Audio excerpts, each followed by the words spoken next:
धारावी मधील जी मेघवाडी आहे तिकडचे सगळे स्थानिक आपण पाहताय मला भेटायला आले होते.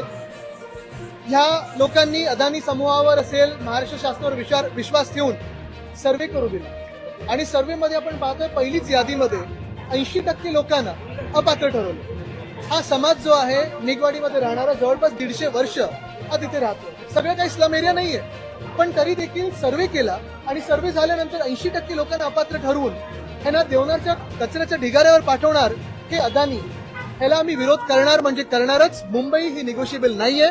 मुंबईसाठी धारावीसाठी आम्ही लढत राहू आणि कुठच्याही मालकाच्या घशात जाऊ देणार. पण दिवसेंदिवस तुमचा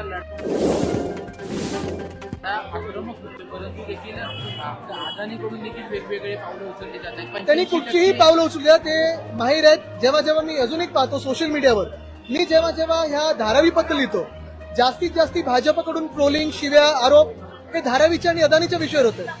भाजपबद्दल बोला तर कोणी ट्रोलिंग करत नाही कारण ते भाजपचे ट्रोल्स नुसतं अदानीवर आता अवलंबून आहे. कितीही त्यांनी आक्रमक झाले तरी मुंबईसाठी आम्ही लढू आणि जिंकू. बाकी SRA प्रकल्पामध्ये आहे त्याच जागेवर पुनर्विकास होत असतो मात्र धारावीमध्ये देवनार असेल. बिलकुल मी हेच सांगत आलेलो आहे की 2 मागण्या महत्वाच्या आहेत त्याच्यात. पहिलं म्हणजे पात्रता ही 2022चा कट ऑफ ठेवावी आणि दुसरं म्हणजे जसं सगळीकडे SRA मध्ये इन सिटू रिडेव्हलपमेंट होते. तिकडच्या तिकडेच त्यांना घरं मिळतात, तिकडच्या तिकडेच त्यांना घरं मिळाली पाहिजे. कारण धारावी हा कदाचित जगातला सर्वात मोठा जमीन घोटाळा असू शकतो. आता जे काही आमच्या कानावर येतंय ते FSI 1.33चा प्राप्त होण्यासाठी अदानी हे टॉयलेटचा देखील सर्वे करतायत आणि ते देखील प्रॉपर्टीमध्ये दाखवतात. म्हणजे बाथरूम असेल, पब्लिक टॉयलेट असेल, कुठचा बेंच असेल, कुठचा पोल असेल हे देखील त्यांनी दाखवायचं सर्वेमध्ये आणि मग त्याच्या अगेन्स्ट त्यांनी 1.33चा FSI घ्यायचा. हे आता अदानीचा प्रयत्न आहे पण हा जगातला सर्वात मोठा लँड घोटाळा, जमीन घोटाळा भाजपचा आम्ही करू देणार नाही. कुर्ल्याची जागा जागा अदानी समूहाला दिल्यानंतर तिथल्या आमदारांनी आता स्पष्टीकरण देखील दिलं नाही, ते बोलत देखील नाही. बघा ते आमदार आहेत, ते लुटेरे आहेत, ते डरपोक आहेत, ते पळून गेले होते. त्यांनी आधी सांगितलं होतं ते आणि मिहीर कोटेच्यानी की मुलुंड आणि कुर्ल्याची जागा आम्ही अदानीला देणार नाही. आता कुठे आहेत, काय बोलतात? आरोप करायला पुढे पुढे पळत असतात, गुवाहाटीला जायला पुढे पुढे होते, आता कुठे आहेत? सर याचबरोबर एक राजकीय प्रश्न 5 तारखेला मोर्चा आहे, दोन्ही बंधू एकत्र येणार आहे. अनेक वर्षानंतर तुम्ही आपल्या म्हणतात की महाराष्ट्राची इच्छा आहे ती पूर्ण होईल. कशा प्रकारे मोर्चा असेल कशा प्रकारे हिंदीची सक्ती नसावी आणि आपण पाहतोय जे महाराष्ट्रात तोडू फोडू आणि राजकारण करू हे जी भाजपचं धोरण आहे त्याच्या विरोधात आम्ही सगळेच एकत्र येतोय. शिवसेना, उद्धव बाळासाहेब ठाकरे पक्ष असेल, मनसे असेल, आम्ही सगळे एकत्र येऊन रस्त्यावर लढू. महाविकास आघाडीतील असतील किंबहुना भाजपमध्ये देखील जर मराठी प्रेमी कोणी असेल आणि जर लाज उरली असेल तर त्यांनी यावं. जुन्या समितीचा अहवाला दिला जातो. एक मिनिट मराठी होऊ द्या. जुन्या समितीचा अहवाला दिला जातो. मला वाटतं एक आहे अहवाल येणं एक गोष्ट आहे, तज्ञांनी अभ्यास करणं एक गोष्ट आहे, पण GR काय आम्ही काढला? GR वर सही कोणाची आहे? आणि अहवाल जर तुम्ही अभ्यास केला तर त्याच्यात पण हेच दिलेलं आहे की हायर एज्युकेशन मध्ये अभ्यासपूर्वक बदल घडवणं गरजेचं आहे. पण मला वाटतं काही जे आरोप करतायत त्यांची स्वप्न किंवा डोळे अजून उघडले नसतील, जे कुठच्या नशेत मला माहित नाही, पण त्यांना अजूनही वाटतं की उद्धव साहेबच मुख्यमंत्री आहेत. काल शिक्षण मंत्र्यांनी एक पत्रकार परिषद घेतली होती ज्यामध्ये त्यांनी असं म्हटलेलं आहे की 1ली 2रीला हे फक्त मौखिक असेल, 3री पासून शिकवलं जाईल पुस्तक. ते शिक्षण मंत्र्यांना पहिलं सांगितलं होतं कृषी मंत्री व्हायला पाहिजे, पण हे जरी असलं तरी कृषी खातं कसं सांभाळलं आणि आता शिक्षण खातं कसं सांभाळतात. पहिलं त्यांना शाळेत पाठवा आणि मौखिक आणि पुस्तकं ह्यातलं थोडं फरक कळून कसं नक्की शिकवणार तुम्ही हे बघा. नाहीतर काही काही जे मंत्री आधी होऊन गेलेत महिने बोल्यावाले तसं हिंदी होऊन जाईल त्यांचं.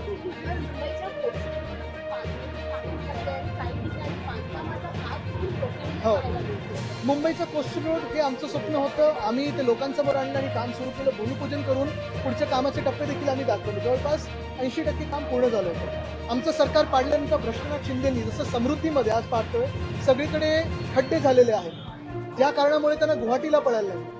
तसंच कोस्टल रोडचं एकतर पहिलं तर कॉस्ट एस्केलेशन करून घेतलं 650 ते 700 कोटीचं आणि दुसरं म्हणजे रोड सर्फेसिंग एवढं भयानक करून घेतलंय. ह्याच सगळ्या घोटाळ्यांमुळे भ्रष्टनाथला गुवाहाटीला पळायला लागलं. सर जी युती आता आधी हिंदी सक्तीसाठी झालेली आहे तीच युती सक्तीसाठी बोलतात बघा, तीच युती येणाऱ्या काळात देखील अशीच राहील का?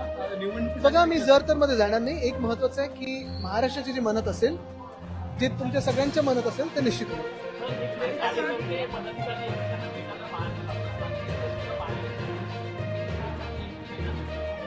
माझी भेट त्या कॉन्क्लेव्ह मध्ये झाली आणि मी तसं सांगितलं की भांडण कुठचंही नाही, महत्वाची गोष्ट म्हणजे महाराष्ट्राचे जे म्हणत असेल ते होईल. आणि कसं ज्या पद्धतीने आता दोन्ही राज्यातून एकत्र आलेली माता मराठीचा येणाऱ्या काळात महाराष्ट्र तर हीच युती ही कायम राहू शकते का? बघा, एक महत्वाचं आहे की प्रत्येक गोष्टीत राजकारण पाहू नाही शकत आपण.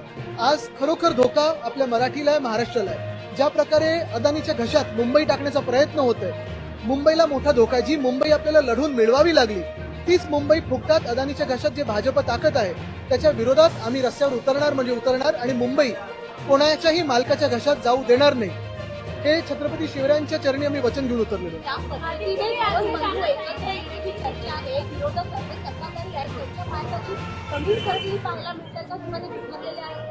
काहीतरी गडबड तर झाली निश्चितपणे, म्हणूनच तर सगळे प्रयत्न की दोघेही एकत्र येऊ नये म्हणून. काल ज्यावेळेस काल कोर कमिटीची बैठक झाली भाजपची आणि या भाजप हिंदी भाषेला त्यामुळे मुंबईमध्ये 70 भारतीय मेयर होणार असं भारतीय संघटना. बघा, एक आहे संघटन कोणाशी निगडीत आहे, भाजप सपोर्टेड आहे का हे बघा. कारण पहिल्यापासून आम्ही हेच सांगितलेलं आहे की कुठच्याही भाषेला विरोध नाहीये, पण कुठच्याही भाषेची जर सक्ती होत असेल तर ती आम्ही तोडू मोडू. कोणालाही इथे सक्ती करता येणार नाही. आणि पहिलीच्या विद्यार्थ्यांवर तुम्ही खरोखर 3 भाषा लादू इच्छित आहात का, हे थोडं तरी अक्कल थोडी तरी लोकांनी वापरावं इथे, जे कोणी वापरतात आता ते. काल भाजपच्या कोर कमिटीची बैठक झाली आणि त्या बैठकीमध्ये एक मराठी शेवटचं हिंदी अनिवार्य है कि नहीं, ये जीआर पढ़े आप, क्योंकि जीआर में जो भाषा बदलती जा रही है शायद मंत्री महोदय को भी पता नहीं है कि वो क्या करने जा रहे हैं. शासन कैसे करना है सरकार जानती ही नहीं है.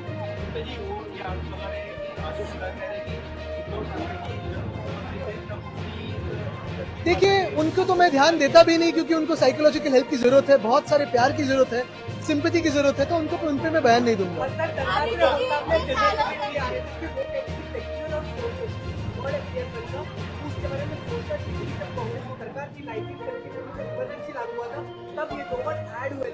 ये लक्ष्य विचलित करने के लिए है. महाराष्ट्र में जो हिंदी की सक्ति है उससे नजर हटाने के लिए है. महाराष्ट्र में जो अदानी जमीन खर है उससे नजर हटाने के लिए. ये सारी बातें तो संघ करते रहते हैं, लेकिन मैं संघ से एक ही सवाल पूछना चाहता हूँ कि आपके बहुत सारे कार्यकर्ता, जैसे भाजपा के कार्यकर्ता हैं, बहुत ही मेहनत करते हैं, आंदोलन करते हैं, जेल जाते हुए, लाठी खाते हुए पिछले 25 सालों में बहुत आगे आए, भाजपा की सरकार चुन के दी है. और ये सब करने के बाद जो भ्रष्ट मंत्री महाराष्ट्र के शासन में बिठाए हैं, क्या उनको ये मान्य है? क्या सारे के सारे जो जिन पर भ्रष्टाचार के आरोप है आज संघ के सर पर बिठाए गए हैं, क्या संघ को ये मान्य है? अगर है तो आनंद है.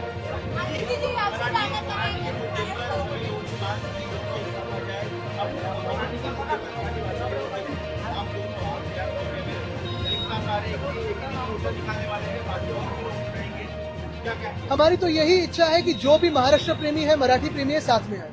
गुलाबराव पाटलांनी काल एक भयंकर स्टेटमेंट केलं की तुम्ही जे काय खाताय, जे काय कपडे हे करताय ते आमच्यामुळं आणि आम्ही करतो. लोणीकरांनी सांगितलं. बबनराव मोनिकर लोणीकर